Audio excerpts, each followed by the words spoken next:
while at PwC, did you get to travel the world away from South Africa? Is that how you also got into working with the World Food Program?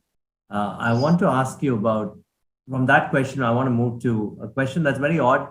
We all think of World Food Program, United Nations, and all that. What's the role of the finance officer in the World Food Program? Yeah.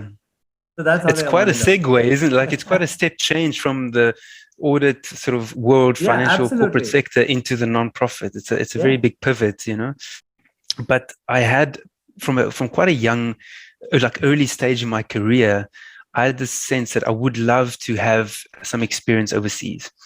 And so initially for me, that was looking at the big finance hubs, looking at London, looking at New York, looking at Hong Kong, and I was busy exploring options in these cities. And frankly, I think for a lot of chartered accountants, we're a bit unaware of what is happening in the humanitarian space and what type of career could be built in that space. And so my now wife, we met in Cape Town, and she had the opportunity to come over to Rome and join the World Food Program. And at that point, I was, intrigued by this, and I started learning more about what the World Food Program does. And, I really was hooked, to be honest, because the World Food Program is one part of the United Nations. And so it's a specialized agency focused on ending world hunger, fighting starvation. There's around 800 million people in the world that are food insecure. They don't know when their next meal is coming from.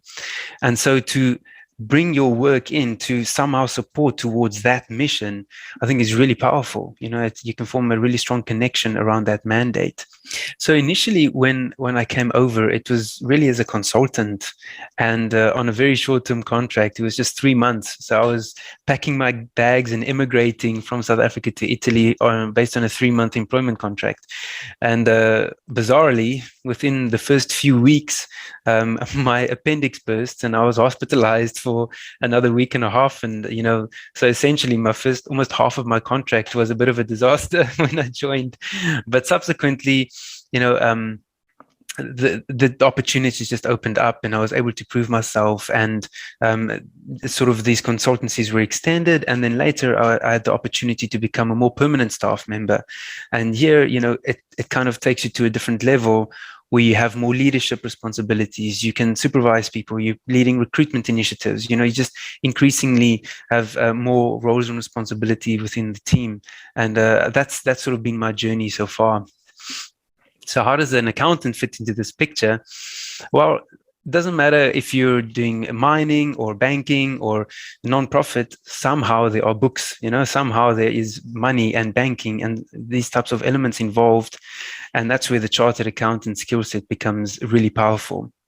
And so, for example, for the World Food Program, we have, the treasury team, and it's quite a centralized function. And so we have all of our global banking accounts, all the cash management activities, sending money to all the various countries we operate in, doing FX trading, dealing with investment portfolios, all of that is centralized in our team. And so I think there the chartered accountant skill set becomes very useful.